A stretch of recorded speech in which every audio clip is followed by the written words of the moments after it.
Jana skillfully packed her travel bag while her husband lounged on the couch, unwinding after a long day at work. It's a shame, really, that we couldn't go on this trip together, she lamented, but perhaps we'll have the opportunity in the future. Jana had decided to embark on this vacation with her dear friend Camilla. Due to conflicting schedules, her husband couldn't take time off at the same time. Eager for a much-needed break, Jana wasted no time in persuading Camilla to join her. Asher's job had been tumultuous in recent months, with several specialists leaving, and the workload being redistributed among those who remained. Hiring new staff was a slow process, leaving them with no choice but to soldier on. Taking a vacation seemed out of the question at the moment. However, Jana wasn't easily disheartened by such circumstances. She possessed a resilient spirit and promptly sought solutions to any obstacles that came her way. Without delay, she and Camilla selected a hotel and secured their tickets. The days zipped by in a blur, and it seemed like only moments had passed. Asher kept in constant communication with his wife every day, which helped bridge the gap of distance between them. His busy schedule at work also kept his mind occupied. Upon Jana's return, the couple decided to indulge in a celebratory dinner at a local eatery, toasting to their reunion. Asher couldn't help but notice that Jana appeared sun-kissed, utterly rejuvenated, and more laid back than usual. Clearly, the holiday had done wonders for her. A week swiftly returned them to their routine. Jana resumed her job, which meant that the couple's interactions were confined to brief mornings and evenings. Then one day, Asher finished his work early and found himself at the apartment door earlier than usual. As he fished out his keys, a voice unexpectedly broke his concentration. Turning around, his eyes widened in astonishment at the sight of a young man holding an enormous bouquet of flowers. "Hi, is this apartment number 50? I have a beautiful bouquet here for Jana. Do you mind if I give it to you?" he asked. Puzzled, Asher took the bouquet of snow-white lilies and headed inside. Just as he was rummaging through the flowers, she returned home in search of a note. Jana herself seemed puzzled. "It looks like the courier delivered you a bouquet," her husband remarked, watching her reaction. For a moment, he thought Jana recognized the sender. However, her surprise was as genuine as his when she considered the unexpected flowers. "It must be some kind of confusion. Today's not my birthday," she said. "But the courier gave your name and apartment number," her husband objected. "Asher, I honestly have no idea. If they bother you, you can leave them. I can't even imagine who they could be from." Her husband was seized with anxiety and came to the conclusion that he needed to monitor her more closely. Merely a few days later, he observed another oddity. Jana started to linger on her phone, perpetually messaging someone.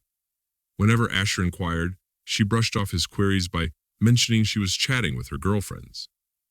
Yet, oddly enough, she never parted with her phone anymore, though previously she would casually leave it lying around on any random table. One afternoon, driven by curiosity, Asher decided to snoop while Jana was showering. He sifted through her phone but discovered no damning evidence. However, a peculiar detail emerged. She hadn't messaged her girlfriends in days. So with whom had she been fervently communicating recently? Fortuitously, the mystery unraveled one evening. Jana was busy cooking dinner in the kitchen while Asher was sitting at the computer, immersed in reading. Suddenly, the doorbell rang. Since they weren't expecting anyone, Asher walked to the door, a mixture of confusion and curiosity on his face.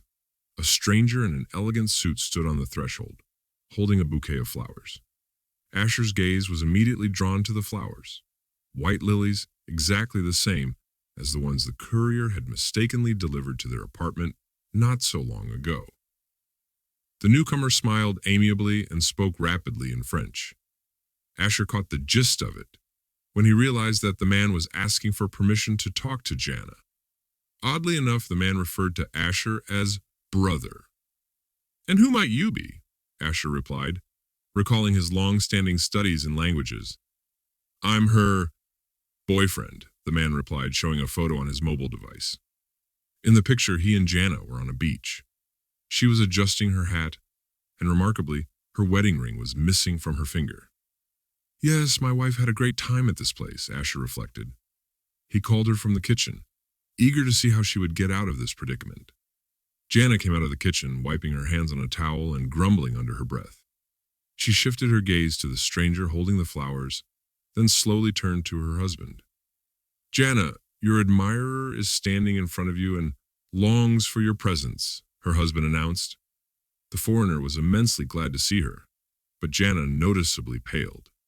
When the man approached to hand her the flowers, she instinctively stepped back. Asher, please tell me, who is this man? I don't know him, she said carefully. The foreigner continued speaking rapidly, pausing for a moment as he noticed the absence of the ring that had once adorned her finger. His gaze then shifted to Asher's hand, allowing him to piece together the situation. Realizing the truth, his previous affability disappeared.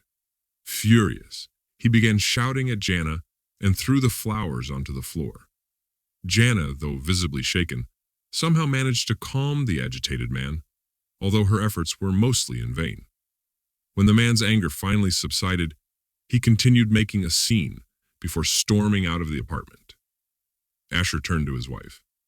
She looked pale and confused, but made no attempt to claim the entire incident was a misunderstanding. The reality was obvious. She had started a vacation affair.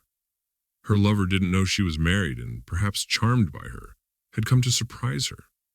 Before this, he had sent her flowers and written letters, but Jana had already slipped back into the role of a devoted wife, making these gestures seem wholly inappropriate.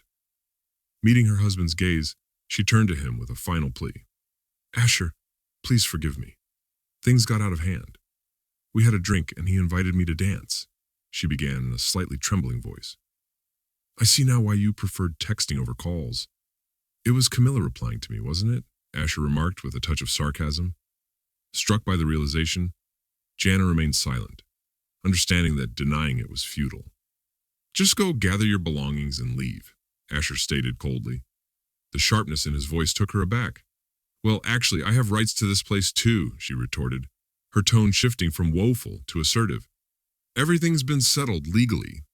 You've got 10 minutes, he countered, tapping his watch impatiently. Noticing that her typically composed husband was starting to simmer with anger, Jana knew better than to push him further. She quickly packed her essentials and exited the apartment, leaving behind the escalating tension. Later, Asher learned from a neighbor that Jana had rushed out and started frantically asking people in the yard about the man in the suit who had recently left. Clearly, she had decided to take her chances with the stranger, but Asher had an inkling it wouldn't work out for her. Despite the dismal situation, Asher felt a sense of relief. He had unmasked his partner's true character now, rather than a decade into their marriage. Who could say how many more such strangers she might have pursued over the years? Cheating Secrets podcasts like me.